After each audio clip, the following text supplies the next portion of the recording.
let's just say you got an RTX 4090 and you're looking for that competitive advantage. So what you do is you buy a high refresh rate monitor to back it up.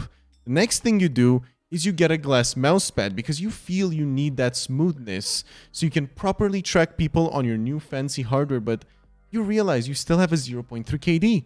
So what are you gonna do now? Well, your next best solution is right here with the Razer Viper V2 Pro and the 4000 Hz polling rate dongle. This is the next step in your quest to increase your KD to a 0.4, guys. Hear me out. If you're not really up to speed with what this does, this shit image of AliExpress should sum it up perfectly. More polling rate means your mouse is registering more movements per second. It's as simple as that.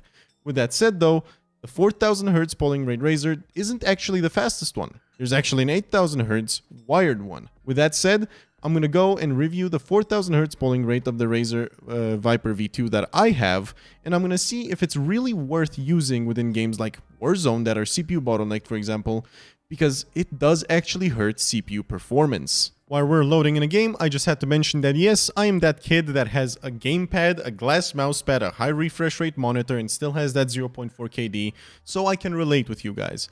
But I do want to say there is actually a benefit to 4000 Hz polling rate. Truthfully though, it's just not beneficial for Call of Duty, which is a very CPU-bound game. The higher the polling rate, the higher you're bottlenecking your CPU. So at 1000 Hz, you generally won't see much of an effect on the CPU at all. But at 4000, where it's doing 4 times the polling rate, it is definitely going to have a bit more of an impact. And generally, it's going to double the CPU usage while you're moving your mouse versus having it on 1000. It's not going to quadruple, it's just going to double, but I'm going to give you an example of that just now. Alright, so the test is extremely simple. Right now, I am on 1000 Hz polling rate, as you guys can see. Mind you, I'm running full screen borderless just so I can tab in and out of things while recording easily. And we're going to do a little bit of a test. And I like to call this the wiggle test. So I'm going to zoom in, and what I'm going to do is I'm going to move my mouse really quickly. And then we're going to watch the usage on the GPU versus when I'm just holding still. So as you can see, the usage went from about 85 to 87% to about an 82. This is with 1000 Hz polling rate. 82 to 83, let's just say, okay? And it could go up to 84. So you lose roughly 3 to 4%, 2 to 4%, let me just say that, when you're running 1000 Hz polling rate on your mouse and you're moving. Now I'm going to switch to 4000, and we're going to test that again.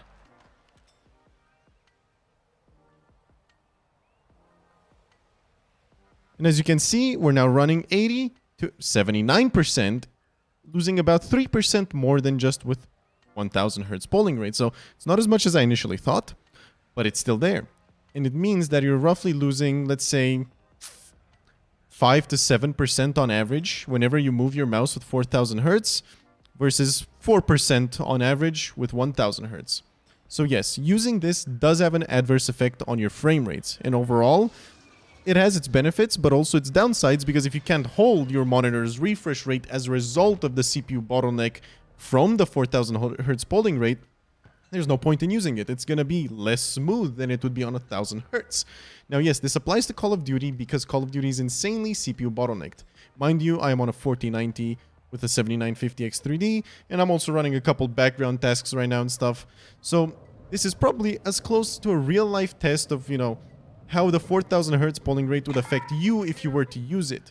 If you play Valorant, CSGO, or any game where you're mostly like running 500 plus frames, it doesn't matter. And that's where you would be using this anyway. But I want to show that it's not good for every scenario. So in Call of Duty, in this situation in specific, just moving your mouse now suddenly puts you below 80% or at 80% exactly usage instead of what was before 85, 87, or even 90% usage. So you have to be very wary of that when using such a high refresh rate, polling rate on your mouse. Overall, should you buy a 4000 Hz polling rate dongle for your fancy-ass Razer Viper V2 mouse?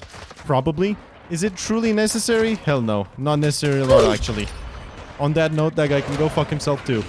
But, what can I tell you guys? At the point where you have a glass mouse pad, a 300 Hz monitor, and a dongle with 4000 Hz for your wireless fancy mouse, money's not the question anymore. It's not the problem. I'm getting destroyed here.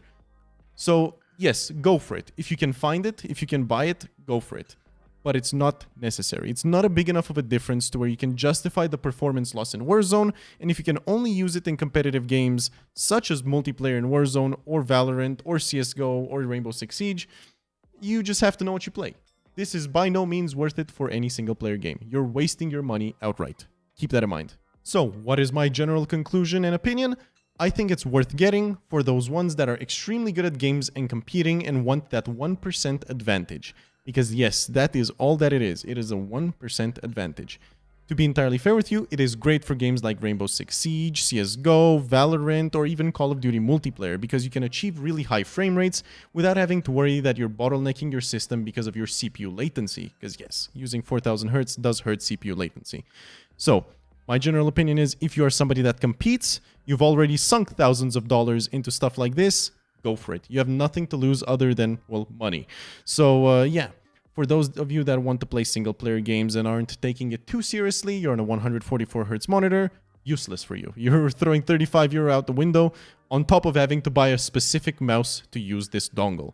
So, overall, I think I myself wasted a bit of money because I'm not good enough to take advantage of it. But I absolutely love technology, and testing stuff like this out for me makes me really warm inside. So I'll always keep buying it and trying it out to post to YouTube for you guys.